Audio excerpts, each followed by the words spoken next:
안녕하세요. 보도자료 작성에 대한 강의를 맡은 저는 대구 경북 독립언론 뉴스민의 김보연 기자라고 합니다. 단체들이 사업 홍보, 토론회, 집담회, 기자회견 등의 행사를 할 때 보도자료를 어떻게 작성해야 하는지 어려움을 겪는 분들을 위해 준비한 강의고요.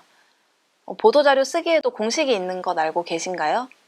보도자료의 첫 번째 독자인 기자가 기사를 쓰고 싶게 하려면 어떻게 해야 하는지, 언제 어떻게 보도자료를 보내면 좋을지 하나씩 알려드리겠습니다. 강의는 보도자료 작성법과 전달법 크게 두 개의 챕터로 나눠서 진행이 되고요. 그럼 보도자료 작성에 대한 이야기 먼저 해볼까요?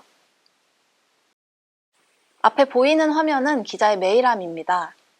매일 아침 기사거리를 찾기 위해 메일함에 먼저 들어가는데요. 담당하고 있는 지자체부터 시민단체, 공익단체, 개인 제보까지 적게는 수십 개, 많게는 몇백 개의 메일이 쏟아집니다.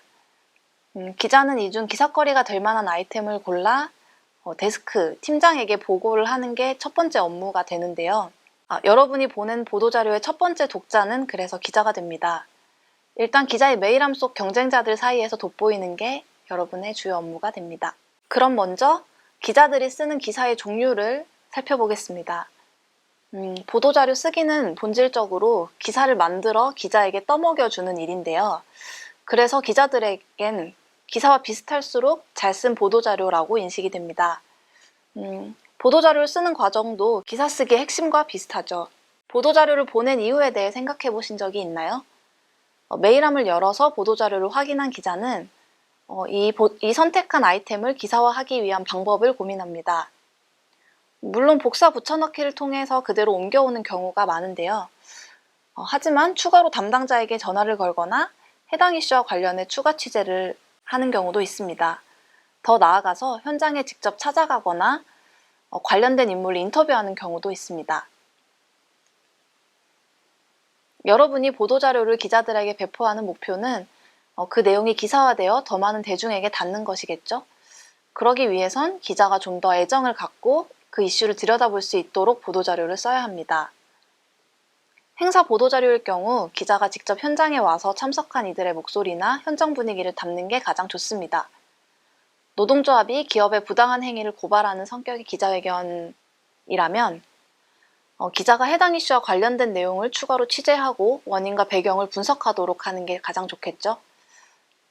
보도자료를 본 기자는 고민하게 됩니다. 단순 보도자료로 처리를 할까? 아니면 좀 더 알아봐서 심층 보도로 처리를 할까? 행사장에 직접 가볼까? 담당자에게 전화를 해볼까? 이를 위해서 보도자료는 스트레이트 기사처럼 쓰되 해설과 르포 기사를 쓸 수 있는 요소를 배치하는 게 좋습니다. 물론 공을 많이 들인 기사는 독자에게 다 변화를 이끌어낼 확률이 높겠죠? 그럼 이제 컴퓨터 앞에 앉아 깜빡이는 커서를 바라보는 우리를 상상해 볼까요? 그래서 어떻게 쓰라는 거지? 여전히 막막하시죠? 아까 말씀드렸듯이 보도자료는 기사 쓰기와 비슷합니다. 그리고 일반적인 스트레이트 기사는 공식을 갖고 있어요. 앞에 보이는 역피라미드형 구조를 함께 살펴볼까요? 이 역피라미드형 구조의 핵심은 위에서부터 중요도 순으로 나열하는 것입니다. 빠르게 자료를 읽고 필요한 걸 골라내는 훈련을 하는 기자들은 보도자료가 오면 전문을 읽지 않습니다. 제목과 첫 문장, 시간이 좀 더 있으면 첫 문단 정도를 보죠. 더 읽을 것인가 말 것인가. 그렇기 때문에 제목에선 행사의 내용을 요약하거나 독자의 관심을 유도하는 센스를 발휘해 주시면 좋은데요. 그 다음 리드, 첫 문단을 뜻하는 말입니다. 이 리드에서는 가장 중요한 정보를 넣으셔야 해요. 누가 무엇을 언제와 같은 육하원칙을 이용하시는 것도 방법입니다. 보통 문장 한두 개로 이루어진 형태가 가장 이상적인데요. 너무 많은 내용을 넣으려고 욕심을 부리시면 집중도가 좀 떨어지는 효과가 있습니다. 그 다음 본문에선 중요도 순으로 내용을 배치하시면 됩니다. 행사의 구체적인 내용이나 그 외 정보들이 순서대로 들어가게 되는데요. 어떤 순서로 배치하면 좋을지는 이어지는 예시를 통해 설명드리겠습니다. 자, 보도자료를 보내기 위해 페이지를 켠 여러분에겐 두 가지의 선택지가 있습니다. 첫 문단 안에 전할 말, 소식을 압축해 정리할 것인지 아니면 흡입력 있는 문장이나 사례로 글을 시작해 기자가 자료를 끝까지 읽게 만들 것인지. 대부분 전자의 공식 안에서 보도자료를 쓸 일이 많으실 텐데요. 기자들이 일상적으로 보도자료를 읽는 것처럼 여러분도 일상적으로 보도자료를 쓰셔야 하니 많은 시간을 들일 순 없겠죠? 그럼에도 가끔은 기자가 자료를 끝까지 읽고 싶게 하는 보도자료를 써보시길 권합니다. 실제 쓰는 법에 대한 팁을 하나 말씀드리면요. 보도자료를 처음 써보시거나 글을 쓰는 게 익숙하지 않으신 분들한테 권하는 방법입니다. 육하원칙을 고려해서 사실관계, 배경, 여러 정보들을 빈 페이지에 쭉 나열하신 다음에요. 중요도 순으로 재배열하고 필요 없는 내용은 지우면서 쓰는 방식입니다. 처음부터 완성된 문장과 배열로 쓰는 건 어려우니까요. 막막함을 많이 줄여주실 거예요. 저도 기사를 쓸 때 가끔 사용하는 방법입니다. 자, 그럼 유형을 나눠볼까요? 앞에 페이지에선 행사라고 표현했지만 기자회견, 토론회, 모든 일정에 해당이 되고요. 유형은 전과 후로 나뉩니다. 행사 전 보도자료일 경우 행사를 알리는 게 목적이기 때문에 육하원칙에 따른 정확한 정보 전달로 첫 문단을 꾸리는 게 가장 좋고요. 또 반면 행사 후 보도자료라면 이미 행사가 끝난 다음이므로 이제 기록을 남기거나 행사의 취지, 분위기, 참석자의 말 같은 걸 전달하는 게 목적이 되고요. 따라서 행사 후 보도자료일 경우 현장을 생생하게 스케치하는 방식의 보도자료가 가장 좋습니다. 보통 행사 전 보도자료는 관련 기자회견문, 포스터 같은 걸 첨부 파일로 함께 보내고요. 행사 후 보도자료는 사진을 두세 장 첨부하시는 게 가장 좋습니다.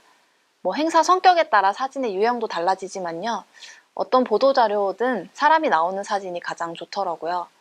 현수막이나 피켓 같이 사진만으로 어떤 행사인지 알 수 있도록 그런 글자가 사람과 같이 나오는 사진이 가장 많이 사용이 되는 것 같고요.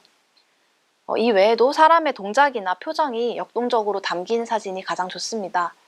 꼭 대용량 고화질 원본으로 첨부하시는 것 잊지 마시고요. 이제 예시를 통해서 살펴보겠습니다. 다음의 보도자료는 올해 대구시민공익활동지원센터에서 기자들에게 보낸 보도자료 중 하나고요. 앞에 말한 공식들을 잘 지켰는지 같이 한번 볼까요? 어린이날을 맞아 5월 5일 작은 공익운동회를 진행한다는 내용의 행사 전 보도자료입니다. 기사 제목은 작은 공익운동회 진행이네요. 행사에 대한 핵심이 들어가 있는 것 같습니다. 이제 제가 아까 중요하다고 말씀드렸던 첫 문장을 같이 볼까요?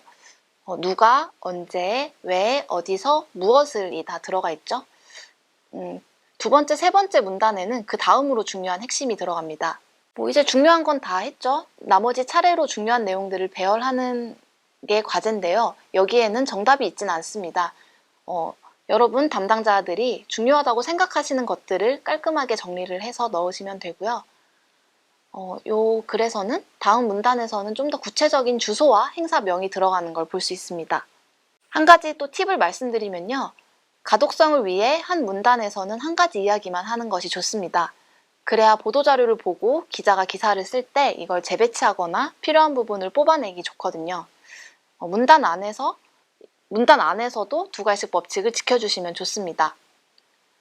보도자료를 보시면 뒷부분에는 대표나 담당자의 코멘트를 넣는 경우가 많습니다. 행사의 취지나 소감, 현장 분위기, 의미 부여 같은 게 들어가면 또 좋고요.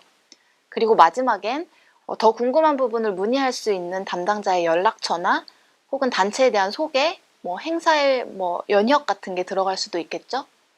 처음 보도자료를 써보시는 분일 경우 비슷한 성격의 단체 홈페이지에 들어가거나 아니면 직접 연락을 드려서요. 모범 답안을 받아서 펴놓고 따라서 써보시는 걸 추천드려요. 기본 공식 하에서 약간의 변화는 생길 수 있지만요. 대체로 공식 안에서 작성되는 경우가 많습니다. 다음 보여드릴 세 가지 예시는요. 행사 후 보도자료에 해당하는 예시들입니다. 여기서는 사례로 기사를 가지고 왔지만 이런 형태로 보도자료를 쓸 수도 있다고 생각을 하시면 좀 다양하게 도전을 해보실 수 있을 것 같아요. 잠깐 영상을 멈추고 이 세 가지 예시를 가볍게 읽어보시길 추천드립니다.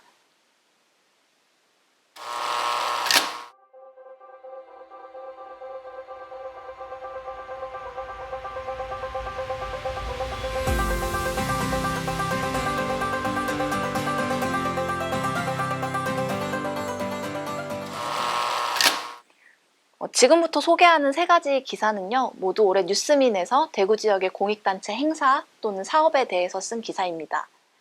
첫 번째로 살펴보실 사례는요, 토론회에 대한 내용입니다. 기자가 토론회에 참석한 뒤 작성한 기사고요. 첫 문단에 토론회 참석자인 90년대생 여성 노동자의 말을 그대로 넣었습니다. 기사를 읽는 독자는 행사에 대한 기본 정보가 없이도 일단 감정이입을 하고 궁금증을 갖게 되는 효과가 있죠. 이렇게 따옴표를 통해서 소개하는 사례를 소개하는 건 기자들이 가장 흔하고 손쉽게 사용하는 방법입니다. 행사가 마친 뒤에 보내는 보도자료에도 이런 방식을 사용하시면 좋을 것 같아요. 두 번째 살펴보실 사례는요, 특정 인물에 집중한 첫 문단을 꾸린 사례입니다. 사업을 소개하는 기사지만요, 사업에 대해서 딱딱하게 소개를 하는 것에 앞서서 여기 혜정씨의 사례를 소개하는데 좀 많은 비중을 뒀죠. 독자들로 하여금 나도 할 수 있겠는데? 이런 사례도 있네? 라는 생각이 들게 합니다. 보도자료를 이렇게 구성을 하시면요, 기자들이 이 사례를 직접 행사에 참여하지 않았더라도 이 사례를 이렇게 가져와서 기사로 쓰기 좋기 때문에 좀 더 유연한 기사, 긍정적인 평가를 하는 기사가 더 많이 나올 수 있습니다. 세 번째 사례를 보시면요, 현장성에 기반한 리드를 꾸민 사례입니다. 행사의 어떤 특정 포인트를 설명함으로써 행사 전반의 분위기나 행사 성격을 에둘러 전달하는 방법입니다. 이 예시를 살펴보시면요, 행사 참가자들에게 나눠준 선물에 집중을 했네요. 씨앗 폭탄을 선물로 나눠준 이유가 사업의 특성을 잘 반영하기 때문인데요. 공익활동 지원이라는 직접적인 사업 목적을 소개하는 데 앞서서 씨앗처럼 지역 곳곳에서 싹을 틔우자는 어떤 대략적인 느낌을 전달할 수 있습니다. 보도자료를 작성하실 때도 이런 방법을 활용하시면 좋을 것 같아요. 이 외에도 보도자료를 두고 기사를 작성하는 데는 많은 방법이 있습니다. 담당자가 보도자료에 얼마나 공을 들이는지, 기자가 얼만큼 품을 파는지에 따라 더 멋진 기사로 만들어질 수 있겠죠? 앞에 세 가지 사례의 공통점은 묘사인데요. 행사에 대한 기본 정보를 전달하기 전에 사람, 상황, 말 등을 묘사하고 전달함으로써 마음을 움직이는 기사로 만들어지게 됩니다. 홍보 담당자는 앞의 사례처럼 리드를 다른 방식으로 구성해 자료를 담을 수도 있고요. 또 아니면 기자에게 따로 연락해서 이런 내용들을 전달할 수도 있는데요. 여기에 더해 올해가 첫 해, 전해 2배가 넘는 인원 같이 사업에 의미를 부여하는 말을 넣을 수도 있습니다. 무엇보다 중요한 건 기자가 현장에 오게 하는 거라고 저는 생각을 합니다. 죄송한 말씀이지만 기자에겐 좀 떠먹여줘야 합니다. 기자는 많은 선택지 중에서 기사거리를 선정해 보도를 하기 때문인데요. 이 선정한 기사거리를 단신으로 짧게 처리를 할지 혹은 좀 품을 들여서 길이가 길고 현장의 분위기를 담는 심층 기사로 처리를 할지도 판단을 하게 됩니다. 앞에 화면을 보시면요. 기자는 첫 번째 독자, 읽고 싶고 기사화하고 싶게 라고 써져 있죠. 여기 써져 있듯이 기자의 판단 과정에서 내 보도자료를 읽고 싶게, 기사로 만들고 싶게 해야 합니다. 다음에 소개하는 아래 내용들은 기본에 해당하기 때문에 보도자료를 보내시기 전에 최종 검토 단계에서 체크해 보시길 추천드려요. 제목을 읽고 싶게 다는 건 어렵지만 꼭 해야 합니다.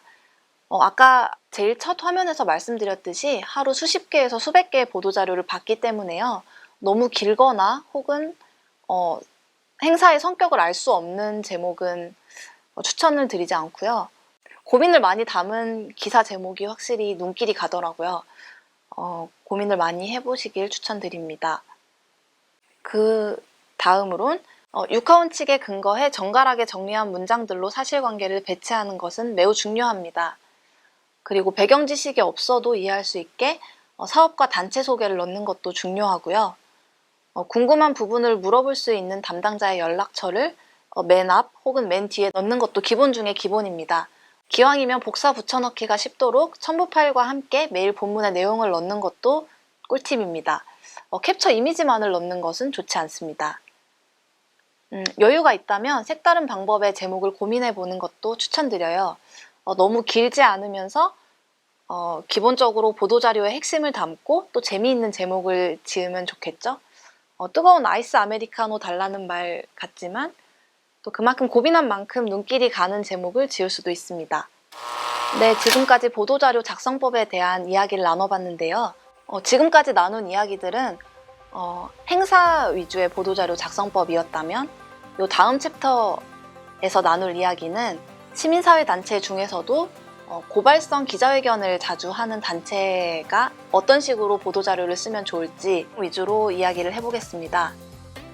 긴 시간 영상 시청해주셔서 감사하고요. 그럼 다음 영상에서 뵙겠습니다. 감사합니다.